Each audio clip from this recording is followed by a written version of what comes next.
성경연구 51번째 시간 되겠습니다. 사사기 15장 펴시기 바랍니다.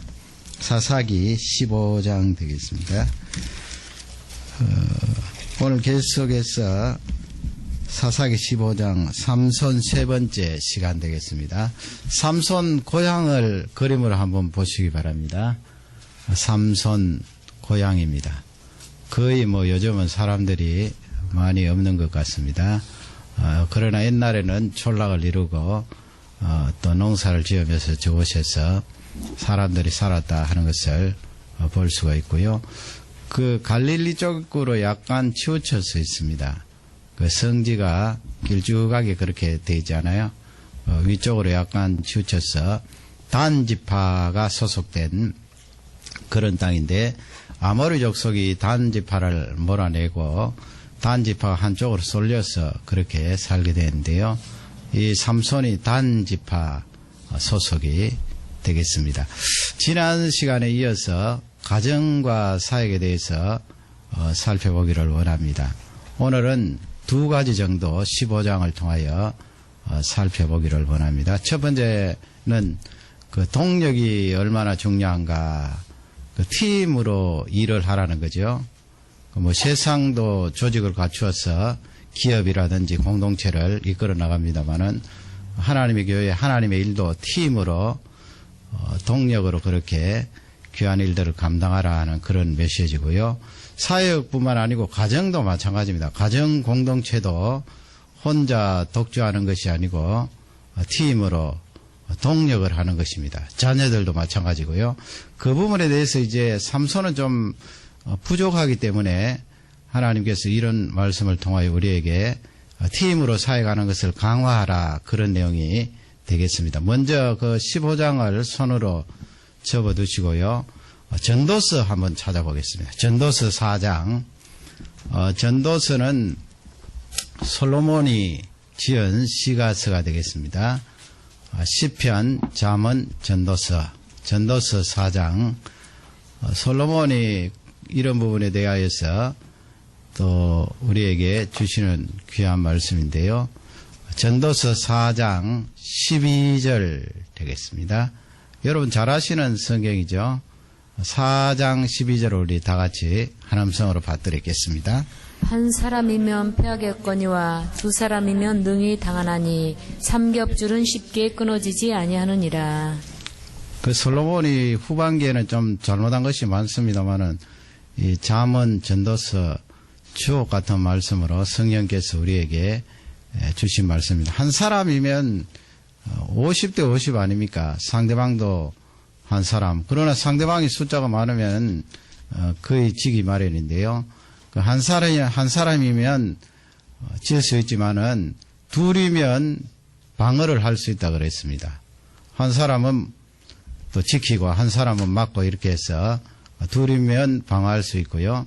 또 이렇게 줄이 세 가닥이면 쉽게 끊어지지 않는다, 그런 말씀을 우리에게 허락해 주셨는데 너무나 우리가 생활 속에 잘 체험할 수 있는 그런 내용 아닙니까?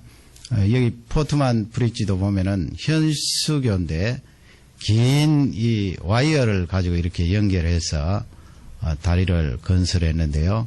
그 와이어를 보면은 딱 한 가닥의 선이 아니고요. 자세히 보면은 이 가는 선을 여러 개 꼬아서 그렇게 하나의 와이어로 만들어서 긴 줄을 지탱하는 것을 볼 수가 있습니다.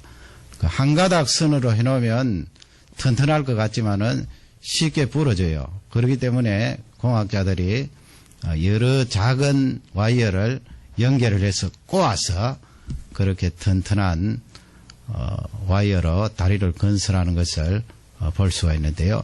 이것을 이제 우리가 사역하고 가정생활 하는데 개인 독주가 아니고 팀으로 사역하고 동력으로 사역하라 하는 그런 메시지로 적용해 볼 수가 있습니다. 이건 영적으로 또 육적인 삶에서 절대적으로 적용할 수 있는 그런 귀한 말씀인데요. 삼손은 이제 그런 부분에 있어서 부족한 점이 상당히 많았습니다. 그것을 이제 몇 구절 통하여 살펴보기를 원합니다. 먼저 이제 11절을 읽겠는데요. 11절 전에 이제 일어난 사건은 여러분 잘 아시는 대로 이제 삼손이 딥나에 가서 결혼을 하잖아요. 그러나 그 수수께끼를 내었는데 사람들이 아내를 자꾸 추궁해서 그 답을 얻어내어서 삼손에게 이야기하는 바람에 이 삼손이 화가 나서 저 아래쪽에 에스골론이라는 곳에 내려가서 지도 한번 보시기 바랍니다. 지도 보시면 제일 위쪽에 글씨 있는 것이 바로 여우 꼬리를 묶어서 그 300여우가 감남원이라든지 아니면 밭에 들어가서 곡식을 다 태우는 그런 내용이 성경에 기록되어 있는데요. 이 삼손이 에스골론에 내려가서 거기 블레셋 사람 30명을 해치고 거기서 이제 수수께끼에 선물을 줄 수 있는 그런 옷들을 빼앗아서 블레셋 사람들에게 전달을 합니다. 친구들에게 전달하는 거죠. 처갓집의 친구들입니다. 그렇게 하면서 이 삼손이 이제 집으로 돌아가는데 장인어른이 그 딸을 다른 사람에게 주잖아요. 그러니 삼손이 그것을 빌미로 이제 여우 300마리를 잡아서 저렇게 밭으로 보내는 내용이 남아 있고요. 그렇게 하니까 이 블레셋 사람들이 화가 나서 삼손의 그 처가댁을 불살합니다. 물론 사람도 포함해서요. 그러니 삼손이 이제 더 화가 나서 블레셋 사람들을 많은 사람들의 생명을 빼앗습니다. 이런 상황에서 이제 블레셋 사람들이 가만히 있지 않겠지요. 그래서 이 삼손이 바위 틈 속으로 그렇게 숨어서 지내게 되는데 그 이후에 이제 사건이 11절부터 나와 있습니다. 15장 11절인데 우리 다 같이 읽도록 하겠습니다. 유다 사람 3,000명이 에담 바위 틈에 내려가서 삼손에게 이르되 너는 블레셋 사람이 우리를 관할하는 줄을 알지 못하느냐. 내가 어찌하여 우리에게 이같이 행하였느냐. 삼손이 그들에게 이르되 그들이 내게 행한 대로 나도 그들에게 행하였노라. 좀 길지요. 에담이라는 그 바위 틈 속에 삼손이 숨어서 사는 것을 볼 수가 있는데 다른 사사와 달리 이 삼손은 상당히 그 하나님께로부터 많은 은혜를 받았지요. 어릴 적부터. 그럼에도 불구하고 그 사역 자체가 외로운 것을 볼 수가 있습니다. 혼자죠, 혼자. 이렇게 블레셋 사람들이 화가 났을 때 같은 이스라엘 사람들 집이라든지 거기서 제공하는 피난처에서 지내야 될 텐데 혼자 이 바위 틈 속에서 지내니까 사사라고 하지만 얼마나 외롭습니까? 그것이 이제 동력이 주는 큰 도움과 위로를 놓치고 있는 삼손을 볼 수가 있습니다. 유다 사람들이 몇 사람이 지금 올라옵니까?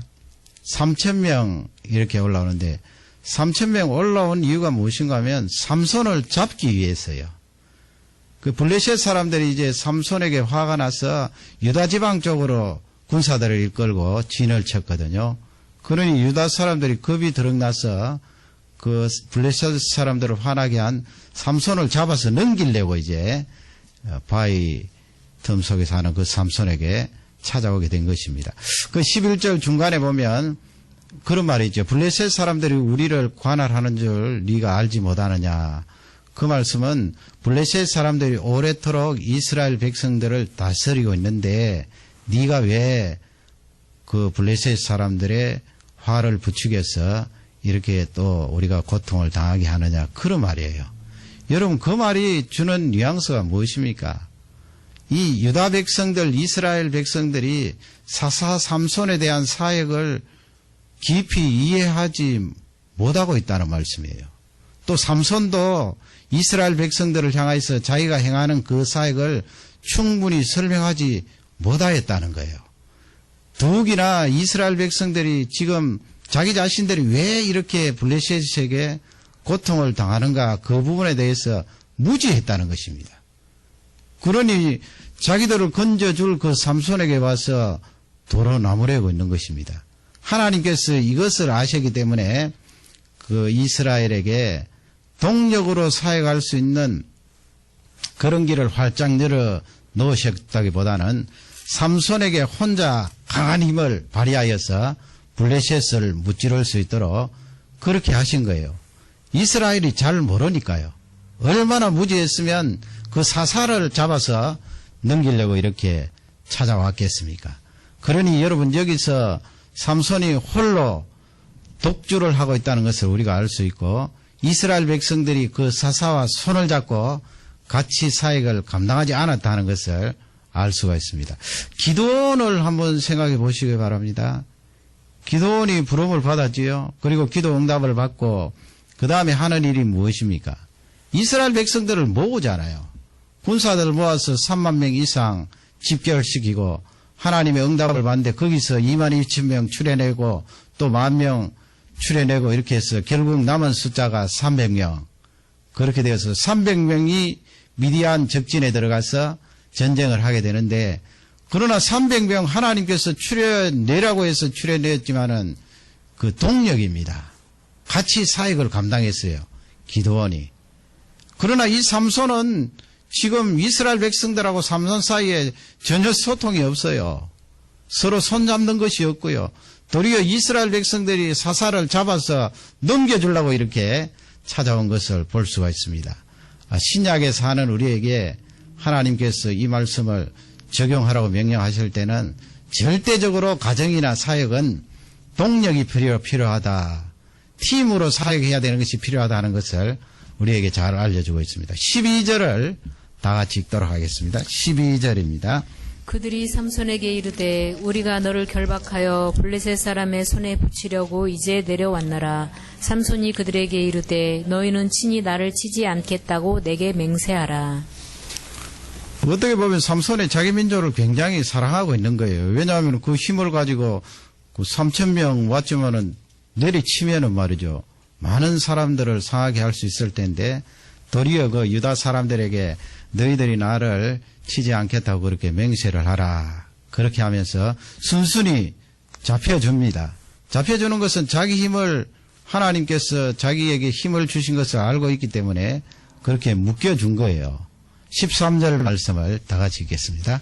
그들이 삼손에게 일러 가로되 아니라 우리가 다만 너를 단단히 결박하여 그들의 손에 붙일 뿐이요 우리가 결단코 너를 죽이지 아니하리라 하고 세 줄 둘로 결박하고 바위 틈에서 그를 끌어내니라. 예, 유다 백성들이 삼손에게 이제 약속을 하지요.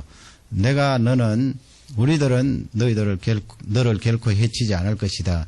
그러나 틀림없는 것은 너를 꽁꽁 묶어서 블레셋 사람들에게 넘겨줄 것이다. 그래서 이제 블레셋 사람들을 앞으로 삼손이 묶여서 이제 가고 있는 내용이 쭉 나오고 있는데 여기서 여러분 이 삼손의 사역을 다시 한번 생각해 보세요. 참 외롭잖아요. 삼손이 그 어릴 적부터 하나님께 소명을 받아서 부모님도 은혜를 받고 쭉 성장하고 이제 나시린으로서 블레셋을 대항하여서 계속해서 사역을 감당하고 있는데 자기 혼자 이렇게 사역을 쭉 감당하고 있어요.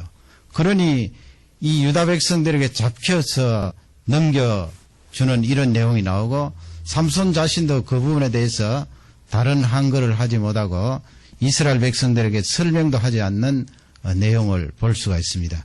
그러니 그 사사시대의 영적으로 피폐함을 잘 알 수가 있습니다.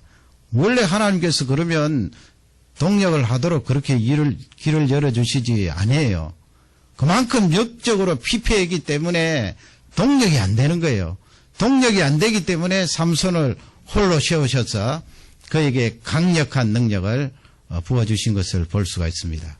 우리가 신약시대나 구약시대나 하나님께서 어떤 사람을 부르셔서 사용할 때 다양한 여러 가지의 은사를 부어주시지는 않습니다.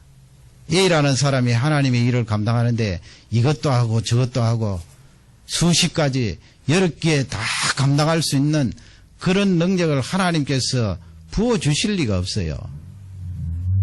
그렇게 되면은 동력을 할 수가 없는 것입니다. 그러기에 하나님께서 한 사람에게 적절한 은사를 주셔요. 한두 가지의 은사를 주셔서 그 한두 가지로 하나님의 일을 감당하고 가정을 감당하도록 그렇게 하신 거예요. 그리고 대개는 이제 나는 이런 은사를 가지고 있는데 옆에 있는 사람을 보면은 또 다른 은사를 가지고 있기 때문에 옆에 있는 사람이 가지고 있는 그 은사가 더 좋게 보여요. 더 크게 보이고요. 그러니까 늘 부러워하고 비교하면서 왜 하나님께서는 나에게 은사를 주시지 않는가 그렇게 생각할 수 있는데 아니에요. 따지고 보면 다 한두 가지씩은 모든 사람에게 골고루 주셨어요. 그 사람이 하나님 앞에서 앞으로 감당해야 될 그 일들을 위하여서 그 은사를 다 주셨어요. 주시지 않은 사람은 없는 것입니다. 그러기에 수십 가지 여러 개 한꺼번에 한 사람에게 부어주시지 않습니다. 동력하라는 거죠. 팀으로 사역을 감당하라는 거지요. 여러분 삼손 개인이 가진 힘은 얼마나 놀랍습니까? 사자를 찢을 정도로 강한 힘을 가지고 있었지만은 그 사역이 효율적이지 않아요. 같이 손을 잡고 협력하고 기도해줘야 될 그 동족까지도 이 사람을 잡아서 넘기는 것을 볼 수 있습니다. 그러기에 사도행전 6장에 보면 예루살렘 교회에 분쟁이 일어나지 않았습니까? 사도들이 열심히 사역했지만은 서로 다툼이 일어났습니다. 그래서 사도들이 하나님 앞에 기도하면서 찾은 답이 무엇입니까? 우리가 말씀 전하고 기도하는 일에 전무하리라. 팀으로 사역하겠다는 거예요. 동력을 하겠다는 것입니다. 그 외에 행정적인 문제는 집사님들을 뽑아서 집사님들이 그 일을 감당하면 팀 사역이 되고 동력이 되고 더 효율적으로 교회를 이끌어 나갈 수 있다. 그런 말씀이 되겠습니다. 우리 예수님도 이 세상에 오셔서 12사람의 제자들을 부르셔서 3년 동안 그들을 철저히 훈련하셨습니다. 나중에 요한복음 14장에 보면 그들이 나보다 더 큰 일을 하리라 그랬습니다. 우리를 향하여 또 말씀하셨어요. 너희들이 더 큰 일을 하리라. 예수님보다도. 그게 바로 동력입니다. 팀으로 사역하는 것입니다. 예수님께서 그렇게 3년 동안 철저히 제자들을 훈련하신 것은 동력하라는 메시지고요. 팀으로 일하라는 메시지입니다. 나 혼자 할 수가 없습니다.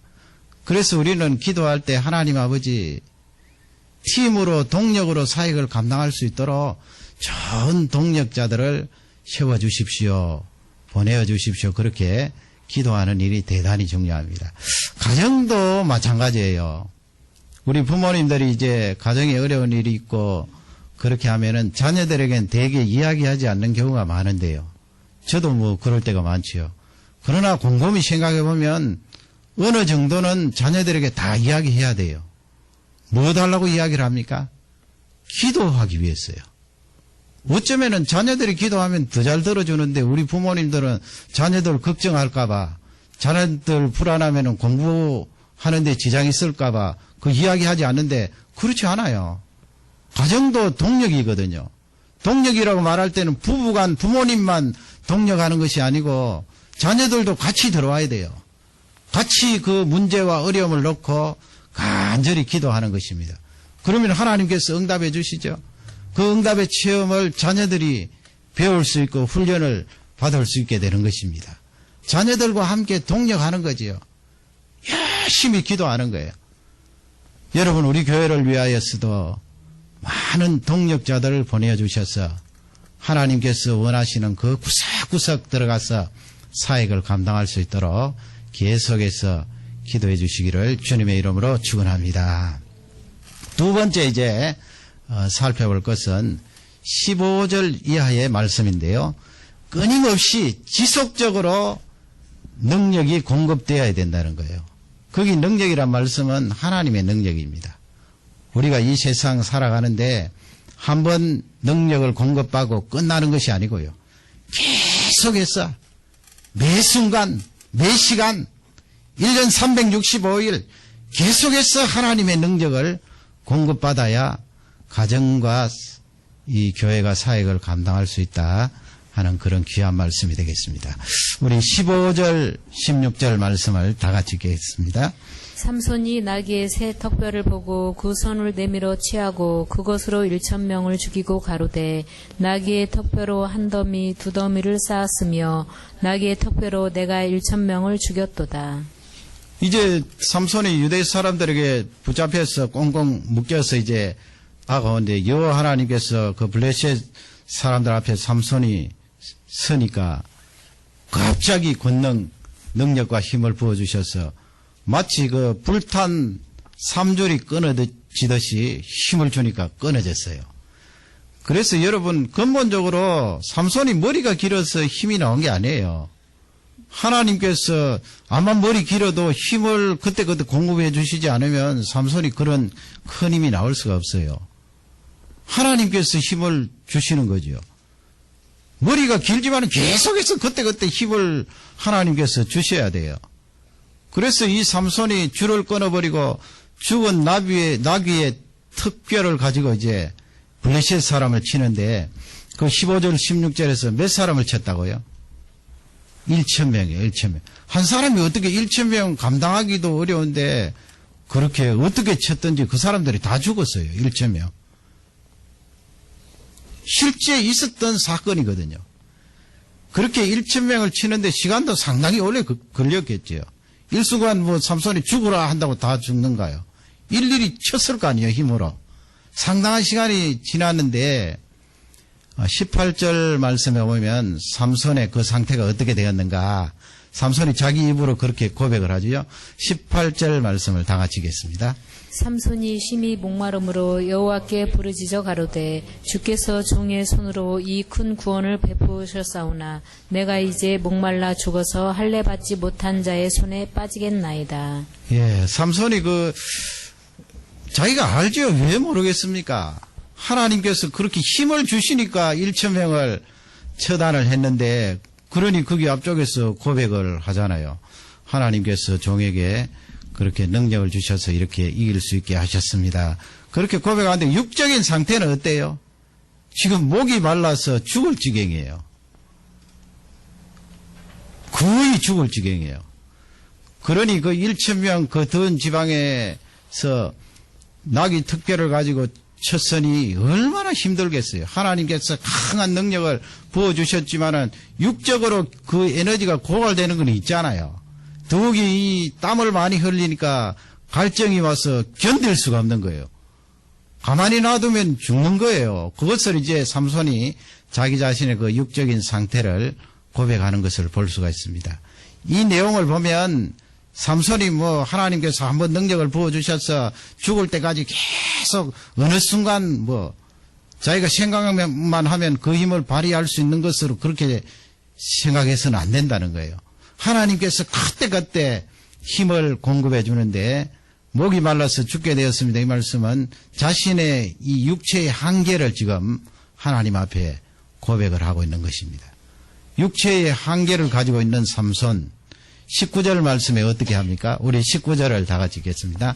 하나님이 레이의 한 우묵한 곳을 터치시니 물이 거기서 솟아나오는지라 삼손이 그곳을 마시고 정신이 회복되어 소생하니 그러므로 그 샘 이름은 에낙고레라.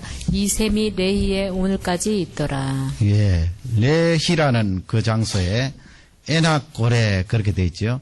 그 목이 말라서 견딜 수가 없으니까 하나님 앞에 간절히 부르짖은 거예요. 하나님 지금 목이 말라서 죽게 되는데 이렇게 탈진해서 쓰러지면은 블레셋 사람들이 와서 할례 없는 저 백성들이 나를 칠 것입니다. 간절히 부르짖었더니 하나님께서 우묵한 곳에 터치를 하셔서 물이 콸콸 솟아오른 거예요. 삼손이 그 물을 마시고 정신을 차리게 되었는데 이름을 지었죠. 에낙고레. 에낙고레라는 그 이름의 뜻은 부르짖는 자의 셈이라는 뜻이에요. 부르짖는 자의 셈. 삼손이 이것도 하고 저것도 하고 모든 일에 힘을 발휘하여서 다 할 수 있는 존재가 아니에요. 삼손이 자신의 육신의 한계, 정신의 한계를 느꼈기 때문에 하나님 앞에 간절히 부르짖었잖아요. 하나님 살려주십시오. 물 좀 주십시오. 그랬더니 하나님께서 그 손길로 우묵한 곳을 터치하셔서 물을 주셨습니다. 야, 이것이 에낙고레구나.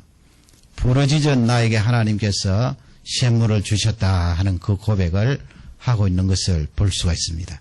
여러분, 이것은 우리에게 무엇을 알려주고 있습니까? 하나님 앞에 우리가 사역을 감당할 때 늘 능력을 공급받아야 된다는 거예요. 능력을 공급받지 않으면 그 사역을 감당할 수 없다는 거예요. 옛날보다 지금은 이 정신 건강이 많이 무너졌잖아요. 그리고 심각하고요. 옛날에 여러분 옛날에도 발달적인 측면에서는 또 우울증이 들어오고 또 스트레스도 있었겠지만은 요즘처럼 이렇게 심하지는 않았을 것입니다.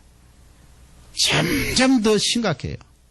우울증이라든지 정신적인 피폐라든지 감당할 수가 없는 거예요. 정신적으로 이렇게 고갈이 되면 결정적인 치명적인 영향이 무엇인가 하면 영적으로 같은 현상을 겪는다는 거예요. 그렇지 않습니까? 내가 지금 우울이 들어와 있는데 기도가 잘 나갑니까? 찬송이 막 나가고 더 성령 충만해서 하나님을 찾습니까? 정신적으로 벌써 다운이 되기 때문에 영적으로도 다운이 되는 거고요. 내가 정신적으로 스트레스를 너무 받아서 견딜 수 없으면 기도가 잘 안 나가요. 찬송이 잘 안 나와요. 잘 나와야 되는데 잘 안 되는 것이 우리 사람이에요. 육신도 마찬가지죠. 육신이 당장 여러분 내가 머리가 지금 굉장히 아프면 말씀이 드러나요. 머리가 아픈데 기도가 되나요? 찬양이 되나요? 그러니 우리 몸은 이 육신과 정신과 영혼이 연결되어 있기 때문에 다 영적인 부분에 영향을 주고 영적인 부분이 육과 정신에 영향을 줘요. 다 연결이 되어 있어요. 왜 우리에게 현대에 사는 우리에게 더욱더 하나님이 공급해 주시는 끊임없는 능력이 필요한가? 정신적으로 자꾸 피폐해지기 때문에 그래요.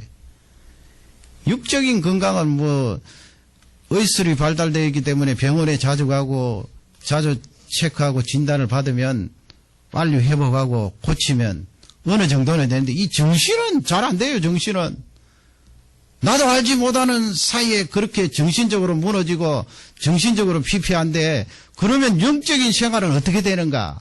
그것을 하나님께서 말씀하시면서 이 삼손이 육적으로 고갈이 되어서 하나님 앞에 간절히 부르짖을 때 그 육적인 고갈이 해결되었듯이 너희들도 정신적으로 그렇게 고갈이 찾아오면 하나님을 찾으라는 거예요.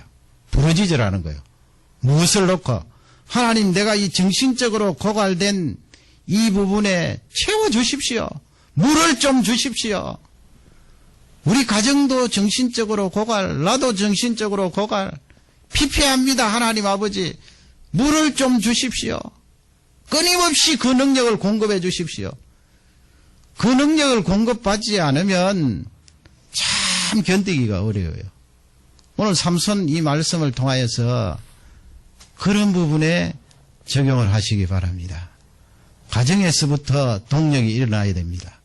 자녀들과 함께 기도하면서 가정 안에서 일어나는 그 정신적인 고갈을 서로 기도하면서 성령께서 채워주시는 그 능력을 체험하는 거예요.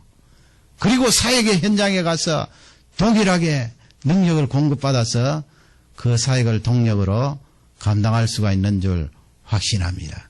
하나님, 우리 가정에 나에게 물을 좀 주십시오.